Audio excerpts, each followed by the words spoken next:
Hello and welcome to today's business planning workshop. As we get started, first a little housekeeping. You should have a worksheet to complete during this workshop. We're going to take breaks periodically during the presentation today to allow you to complete each section.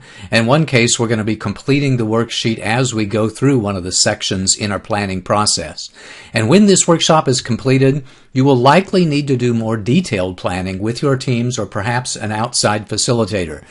This is to get you started on your business growth plan, but the time that we have together today is not likely to be enough for you to create a detailed plan that will serve you well. The planning process today is based on the Awakened CEO system, which is a balanced and comprehensive approach to business growth on multiple levels. As we get started, let's talk about some of the core planning concepts in that system. We're going to talk about 3 aspects of growth, 7 key performance areas, 3 levels of performance, and 5 stages of business. First, there are 3 aspects to growth I'd like for you to pay attention to. As you grow your business, you are also going to need to grow professionally and personally.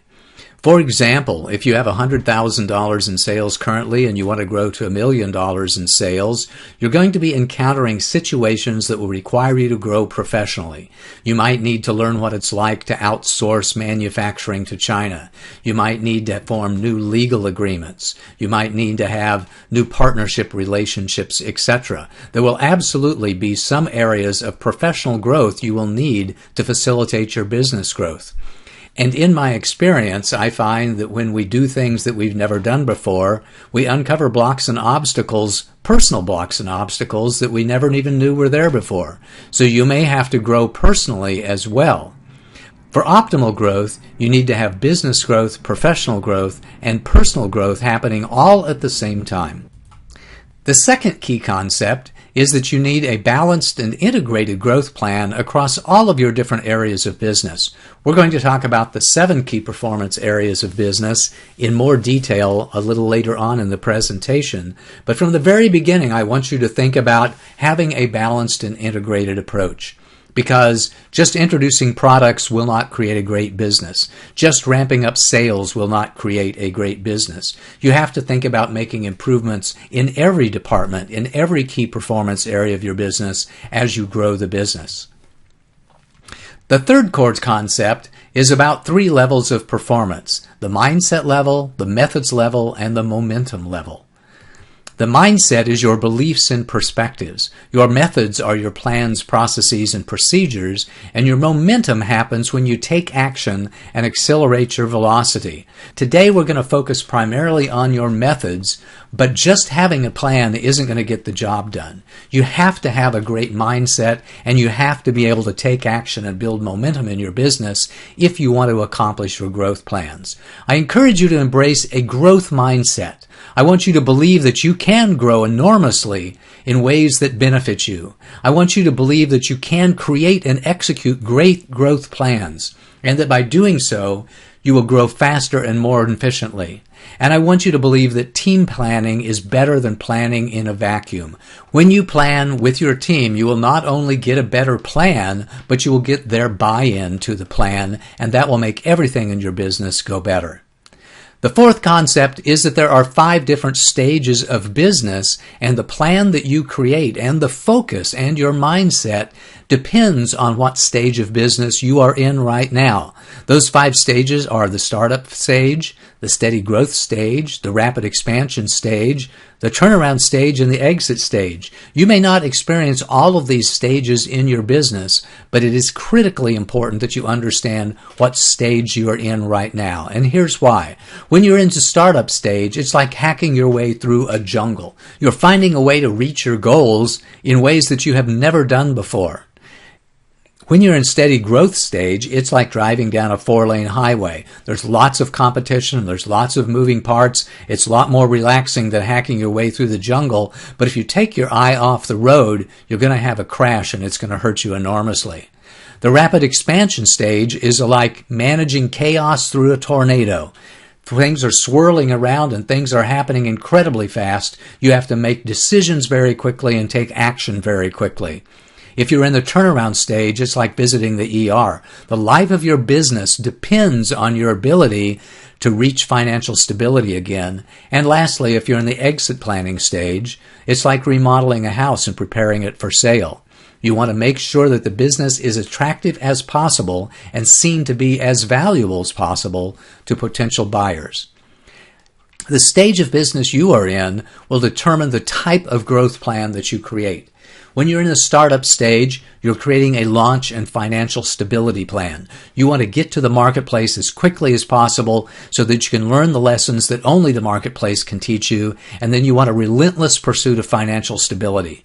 If you're in steady growth stage, you want an evolution and harvest plan, continuing to modify and improve your products and your processes while taking the money out of the business and harvesting what you have sown in years past. In rapid expansion stage, it's about managing the chaos around you, trying to make as few mistakes as possible, and seizing market share. In the turnaround stage, it's all about survival and finding ways to continue staying in business. And when you're in the exit planning stage, it's about value creation and creating the exit plan. Creating a plan to strategically exit the business, knowing who you're going to sell to and how they're going to value the business, and then planning to make a graceful exit. So those are the 4 core planning concepts. Understand that there's 3 aspects of growth: business, professional, and personal growth, that there's 7 key performance areas, that there's 3 levels of performance: your mindset, your methods, and your momentum, and 5 different stages of business. Lastly, before we begin the planning process, I want you to think about the scope of your plan. For some of you today, you're creating a plan that's a long-term plan. You're looking out 3 to 5 years. For others, it may be a midterm plan or an annual plan, anywhere from 6 to 18 months. And for others still, it may be a very short-term plan, from 3 to 6 months. I want you to take a break right now and make sure that you've answered and thought about the first 6 questions on your planning worksheet. And when we come back, we'll start in with the Awaken CEO growth process. Welcome back. Let's jump into the Awaken CEO growth process. It is 5 steps: the vision, the status, the plan, the resources, and the execution. We're going to talk in detail and work on your worksheet today with regards to the first 3 steps in this growth process: the vision, the status, and the plan. And we're going to talk about the last 2 steps: gathering resources and focusing on executing the plan. The first step is to create a very clear vision. We want you to be very clear on what you want to accomplish, be clear on the size of the business that you're creating, be clear about the products and services you're offering, and on the markets that you are serving. We want you to be clear about the value that you're bringing to other people. Be clear on the problem you are solving. Be clear on who you are helping and how you are helping them. And be clear on the value that they are seeing in your products and services. We want you to be clear about the team that you need to set in place. Be clear on the role that you want to play. Just because you're the leader of the business or the founder of the business doesn't mean that you need to play every single role. Be clear about the co-founders that you have and your partners, and be clear about the employees, the number of employees and the roles that they will play with your company. The reason why is that having a clear vision is critical to alignment. You have to be able to communicate the vision that you want to your employees, partners, and co-founders in order for you to be all pulling in the same direction. Without proper alignment, you can't have great efficiency. So clarity is essential to efficiently using the resources that you have at your disposal, and it's important to actually achieving. So now we want you to take a few minutes and set your vision and your goals. Take a couple of minutes to set your vision, and then come up with 3 to 5 goals just right for your stage of business and your scope, your planning horizon. And make those goals SMART goals. Make them specific, measurable, accountable, realistic, and time-bounded. Specific so that no one questions what the goal is. Measurable so you can track your progress and determine whether or not you actually achieved your goals. Accountable, meaning that somebody on your team, you or somebody else, is actually accountable for the results. Realistic, meaning that they are achievable. And time-bounded means that there is a due date so that you can determine whether or not you actually achieved your goal in the desired time frame. So take a few minutes right now, set your vision, write out your vision statement, and then set out 3 to 5 goals that are just right for your stage of business and the scope of your planning horizon.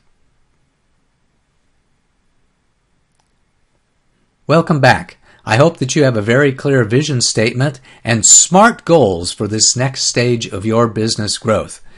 Now we're going to talk about your status. We want you to be very clear about where you are, to be honest about your strengths, to be honest about your weaknesses, so that you can discover your gaps. The reason is that you have to be clear about where you are before you can plot a course to where you want to be. Imagine that if you picked up this phone and called a travel agent and said, I want to go to New York City.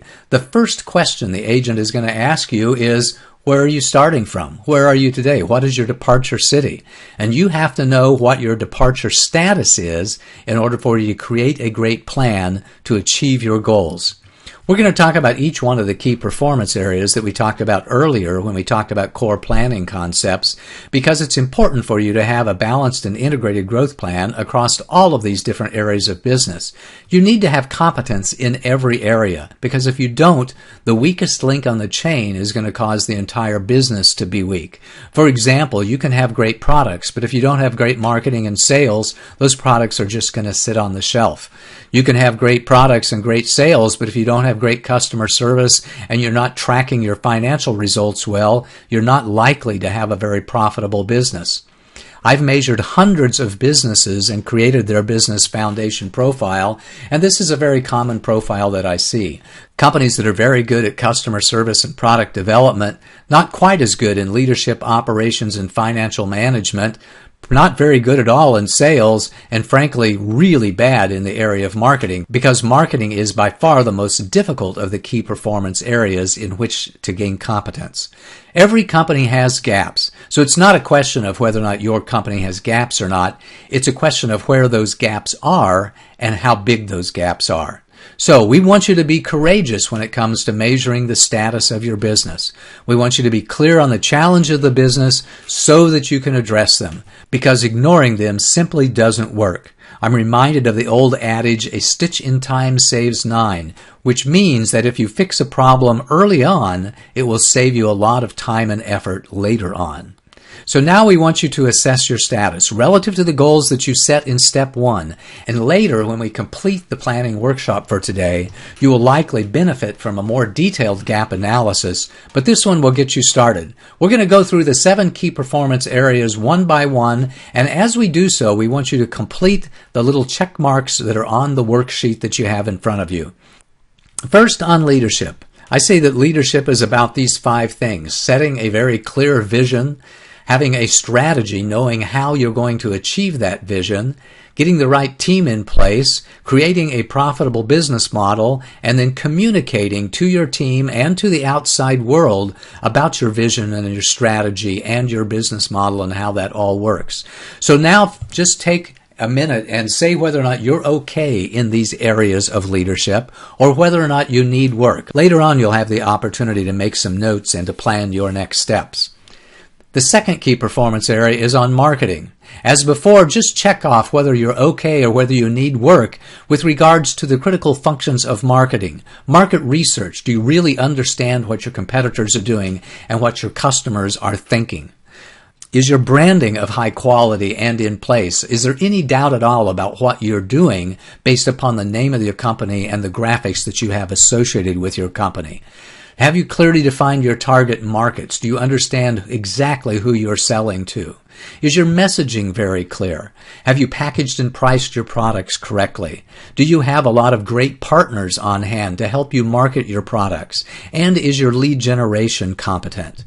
Just mark whether or not you're okay or whether you need work on each one of these subsections within the key performance area of marketing. Next comes sales. We say that sales is about having great sales scripts, knowing what you can say effectively to get people to do exactly what you want them to do in the sales process. And speaking of that, we want you to have good sales processes, the ability to move people along through a sales funnel and to manage your pipeline. We want you to have great sales support systems, people that will facilitate your salespeople with the creation of proposals and the tracking of all of the progress. And most importantly, we want you to have great quota achievement. We want your salesmen to make quota. We want them to get into those bonuses and accelerators and into the rewards club each and every year. A good rule of thumb is that 80% or more of all of your salespeople should be making quota. If they're not, then there's something wrong with your systems.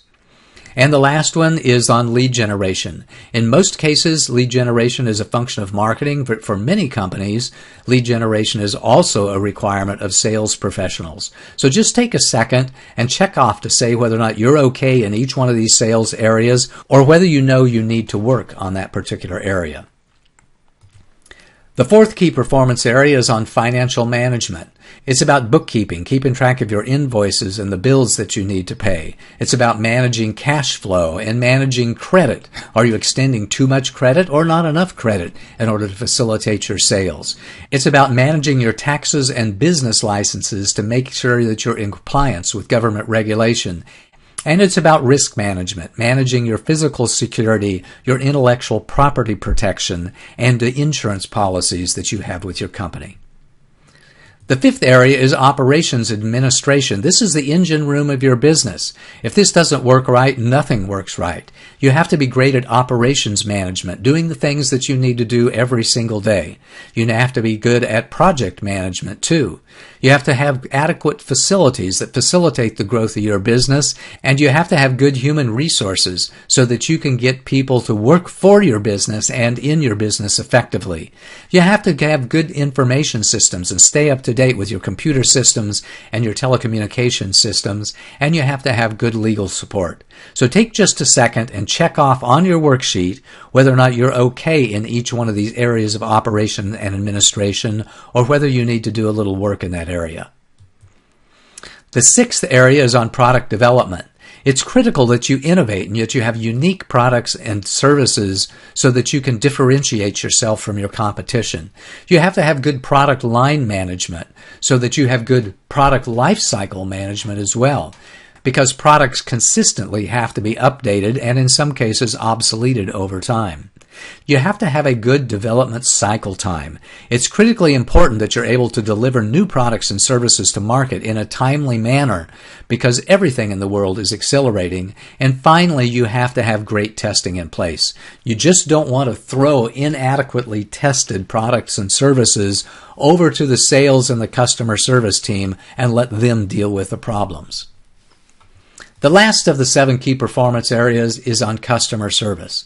We want you to manage your customer experience very well so that people are delighted with the opportunity to interact with you. We want you to handle problems extremely well so that you see every problem, every complaint as an opportunity to provide great stellar service, further the relationship that you have with your customer, and to learn something that will help you provide better service in the future. We want you to ask for referrals and additional sales opportunities at the point of service because that's the state of art today, that we not only provide great service, but we sell and ask for referrals at the point of service. And that's our quick journey through the 7 key performance areas of business. As you take a look at that, and as you've gone through this very, very quickly, my guess is that you will have come up with your own ideas about which areas of business that you need to focus time and attention on in order for you to achieve the goals that you set out in step 1 of this planning process. So take just a minute right now and go back through our checklist and make a note or two to yourself about something that you need to particularly focus on in this next stage of your growth, and later on, when we get finished with the planning workshop, do a more detailed gap analysis with members of your team. Let's take a quick break, and when we come back, we'll focus on creating our plan. Okay, welcome back. Congratulations on your courage and your honesty in surviving the second stage in the planning process and being courageously honest with yourself about the status of your business right now relative to the goals that you have set forth. Now we're going to actually take some steps to create your plan. It's really important that you have a clear plan because proper planning prevents poor performance. Or if you put that in a positive way, proper planning prepares you for powerful performance. There's great value in creating a clear plan because you'll know what resources that you need, and you'll know how long it will take you to reach your goals and how much it will cost you to reach those goals. And you're much more likely to get the support you need to continue with your growth. And that's because of the law of practicality. If a goal is seen as being practical and achievable, it makes it easier for people to support it. People resist attempting the impossible because they don't want to be seen to be a fool and they don't like to fail. So plans help with great believability, and that goes for you too. I find that many business owners, when they are clear on how they're going to achieve their goal, that it unleashes incredible passion and power because of this law of practicality. So on your worksheet, you're going to see a growth plan that's summarized here in the presentation. It has 3 different phases of growth and place for your 5 different goals that you determined. The steps of creating this planning process are that first, we want you to determine your phases of growth. So you'll notice that we have 3 phases of growth. If you're creating a quarterly plan, your phases of growth are very simple. It's just month 1, month 2, and month 3. If you're creating an annual plan, I encourage you to think about having Q1 as phase 1, Q2 as phase 2, and Q3 and Q4 as the 3rd phase of growth. Unless, of course, you have a seasonal business, because some businesses are seasonal. For example, if you have a landscaping business, you have 2 seasons in the year. You have winter and you have summer. If you have a retail business, it could be that one of your upcoming phases is the holiday season or preparing for the holiday season. So take just a second and determine what your phases of growth are going to be, and then set your interim goals for each of the major goals in each phase. For example, if you're creating an annual plan and your plan is to have $1 million in revenue, you may have as a goal to have $200,000 in revenue in phase 1, $250,000 of revenue in phase 2, and $550,000 in phase 3 of your growth plan.